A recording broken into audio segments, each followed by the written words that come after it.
They created me, but they cannot control me.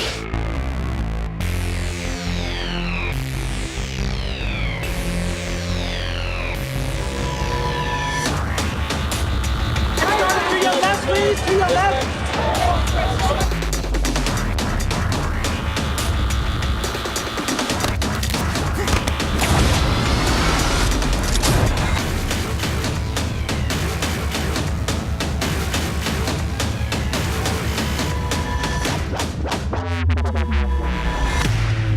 Hey, Scarlett.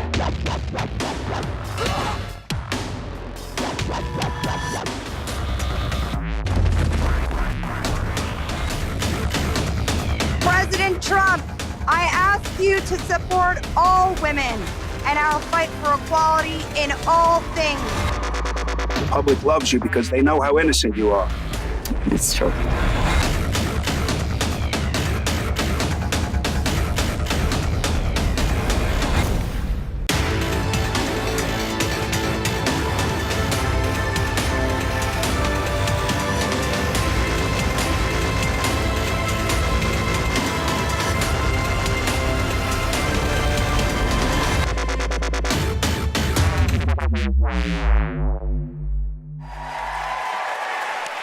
Hello. Good thing my head was turned for most of that. I'd be mortified. Hello, everyone. I'm so happy to be here. I'm so happy to have you here. I'm so happy that you're here. I'm so happy you're here. Yay! Yeah. So we have to share a little secret. So for about 4 years, We were dating. We were dating. We were dating for 4 years. Scarlett was our guest at the Huffington Post White House Correspondents' Dinner. And I have to tell you this one scene. People would line up for as far as the eye can see to come and shake her hand. Grown politicians would just be shaking at the prospect. And then there was this Lies. moment.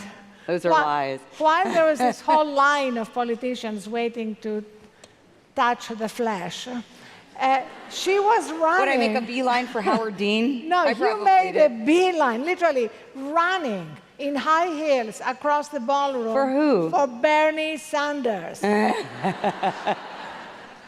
Don't tell all my secrets. So, you know, people think that your activism and your fascination with politics was new because of your amazing speech at the Women's March.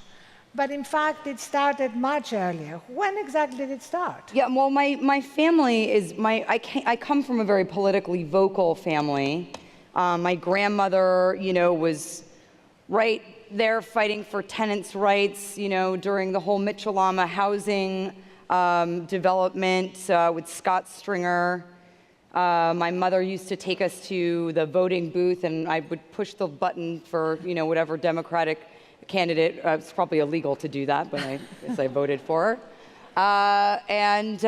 You know, I've just come from a very politically active family, and like I said, a very vocal family. You know, my twin brother was a field organizer for the Obama campaign. He also was a supporter of Howard Dean very early on, and a Bernie Sanders supporter.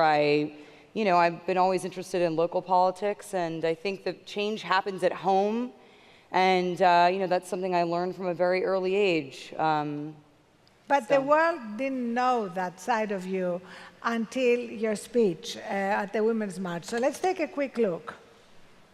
I believe with every fiber of my being that the conversations that we have with our partners and our doctors about what we do with our bodies and our future should not be made fodder for any politician, political agenda, lawmaker, and for-profit corporation.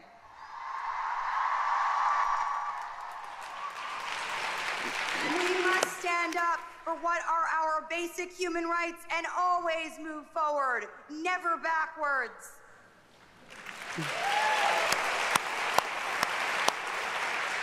So, are you thinking of running for office?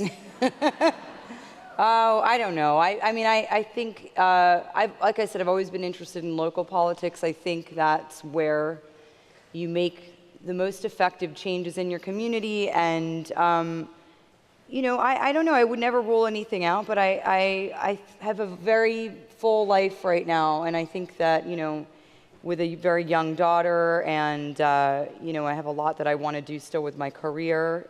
I can't imagine that would be a possibility for a long time. But, New York mayor, wouldn't that be great? Local politics. It'd be great. I would like to see more affordable housing in New York City, and I'd like to see a greener city. But I also believe that, there are people that are, I've in the past have supported Scott Stringer and his mayoral run, and I really believe a lot in his experience and his platform. So, I think you can affect a lot of change just by supporting a political candidate and perhaps redirecting the spotlight onto somebody, whose policies you really stand behind. So. But I'm sure if you decide to run for anything, all these women here, we would put on our pussy hats and campaign for you. In fact, what do you think has happened with the Women's March? There was so much momentum, so much enthusiasm. What do you think needs to happen to maintain that momentum and bring about some real change? Well, I think that it was interesting because it became this global movement.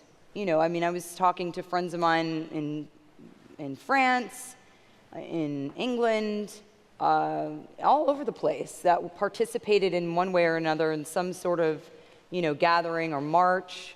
And I think, just to open up the conversation that can sometimes feel very, I think can be a kind of, it can feel a little bit, I don't want to say isolating exactly, but it sometimes, I think, feels sort of solitary. To know that the conversation is happening on a global level is, I think, just the beginnings of that is very encouraging for people. I think it encourages people to volunteer. It encourages people to activate, to donate their time, their money, and it's just knowing that I think you have the support of a global community that can inspire some sort of forward momentum. So I hope to see that continue. It was a really incredibly powerful day, and there's a lot of work ahead of us.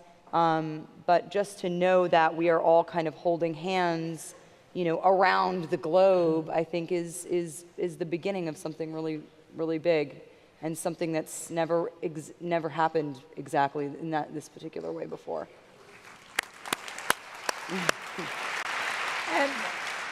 And in your speech, you've called out President Trump, and recently, in an SNL skit, you did, I don't know if you've seen it, but you're about to, a pretty amazing impersonation of Ivanka Trump. No. When she walks into a room, all eyes are on her. She's Ivanka. And a woman like her deserves a fragrance all her own, a scent made just for her, because she's beautiful. She's powerful. She's complicit. The fragrance for the woman who could stop all this, but won't.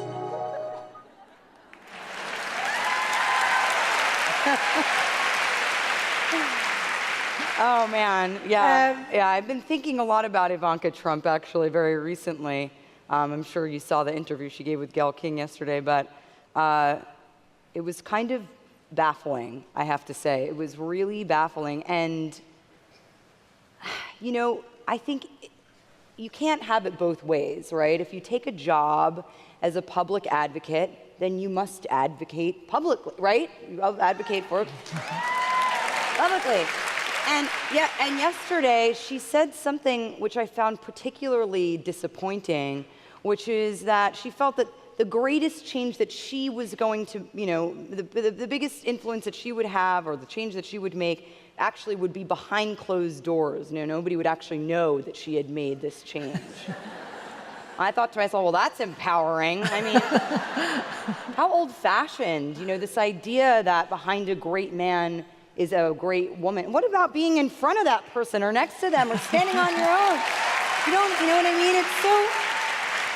It's such an old-fashioned concept that to be this powerful woman, you can't appear, you have to be concerned with you're gonna feel that somebody's gonna think that you're, that you're bitchy or that you're, I think powerful women often, they get concerned with this idea that they're gonna be seen in this unforgiving light and, screw that. It's so old-fashioned and it's so uninspired and actually I think really cowardly. And I was just so disappointed by that interview that she gave yesterday. I mean, of course, it must be a very complicated situation on many levels. I can't imagine how complicated it must be to see your parent, go for, in this sudden, in the position that he's in, and know deep down, and not so deep down, that it's a position that he never actually really wanted. And now he's in this position and finds himself there. And I think it must be, I think as a daughter and as somebody that looks up to a parental figure like that, it must be it's a unique and strange thing. But she has an opportunity to really make a big impact just by being vocal. And I have met her several times in the past, many years ago. We both grew up in New York, and we have some friends in common and whatever. And she's a very well-spoken and smart, intelligent woman, and I think engaging. It's kind of it's a bit. I don't know. It baffles me. The whole situation baffles me. But anyway, there you go. There you go. Complicit indeed. It also kind of makes us all look at what is feminism. Feminism has obviously been evolving, and right now it's evolving in front of our eyes. And I have an idea that the third feminist movement has to include going beyond giving us the vote or giving us access to every job and the top of every profession, to helping us change the nature of work and of life so that we don't assume that it has to be fueled by stress and burnout and being always on. And I was thinking about you in Her, when you played Samantha, this AI kind of Siri, and the fascination with technology and our addiction to technology and how much this adds to the stress and burnout of modern life. So I wonder whether both your kind of view of feminism in this era of incredible technological addiction and your own relationship to your devices has changed. For example, let me start with a simple question. Do you sleep with your phone? My phone is, I don't ever put my ringer on, probably much to the concern of every person that works with me, but I just can't stand it. I'm not a very, I have no social media presence.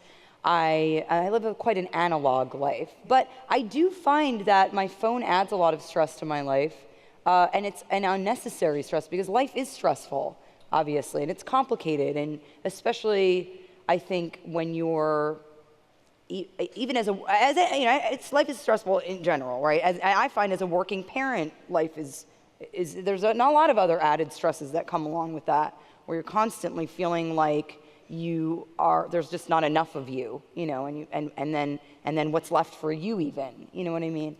So to then have the addition of not just the availability of information and news. I mean, actually, at one point, right after Trump was elected, I was getting such panic because I found myself constantly, I would wake up and then I would check, of course, the Huffington Post, and then I would look at, Politico or whatever other sites, and then, I'd make my coffee and I would have CNN on, and then before that I'd have listened to NPR. I was manic, and then in the taxi cab, wherever I was at any given moment, I had this news feed constantly in my ear, that plus work being constantly available for work, or constantly, or being able to go down a rabbit hole and look at a comment board, and I mean, it's so much. It's just too much. It's too much. I think if we, there is a responsible way, I think, to live our lives with technology where we also take care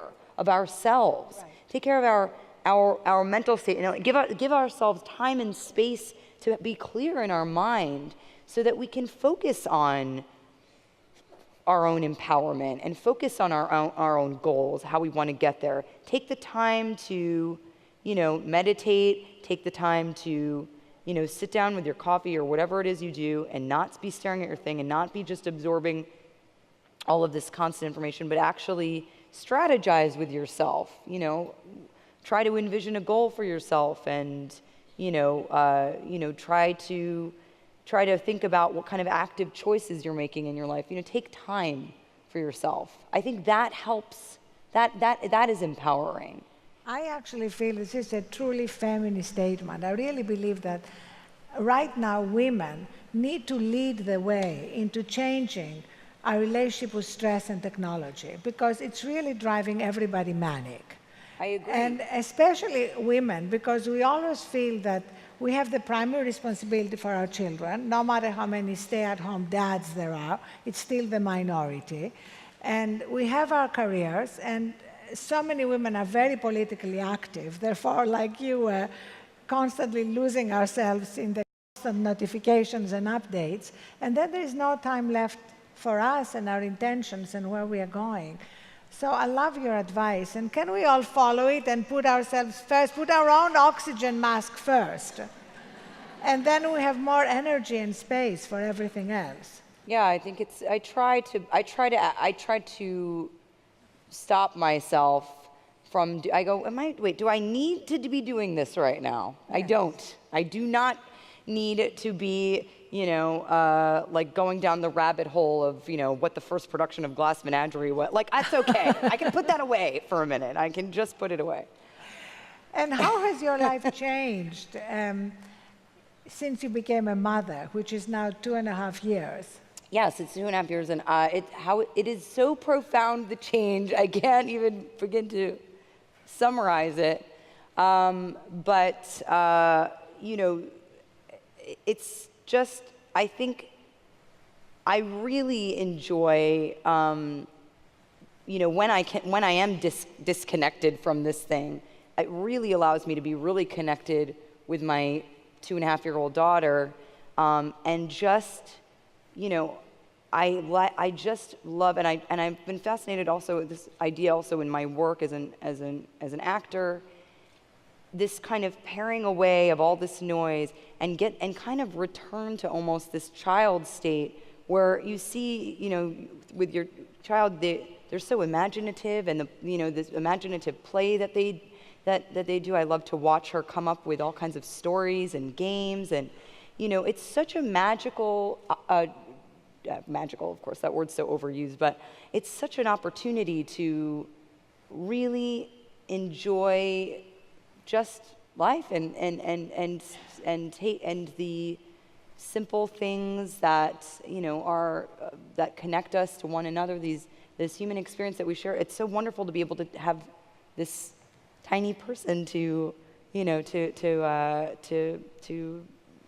interact with and share that part of life with. It's been amazing. And it's what can I say? This tiny bilingual person. Rose speaks English and French, forcing her mother to learn French. She is, I know, and she doesn't like it when I speak French for some reason. I don't know why. She'll go, no French, Daddy talks that. I'm like, you are a bossy kid? D'accord, I wonder where no she French, took that from. I wonder where she took the bossy part from. Remember, Sheryl Sandberg. Don't ask her father that. We shouldn't call our daughters bossy. We should say that they have leadership abilities. Yes. So, Scarlett, I do wish you had more time, but I just want to thank you so much for being not just a brilliant, amazing, and indeed magical actor, but for being such a wise woman, sharing your wisdom with us. Thank you so much. Thank you so much. It's been a pleasure.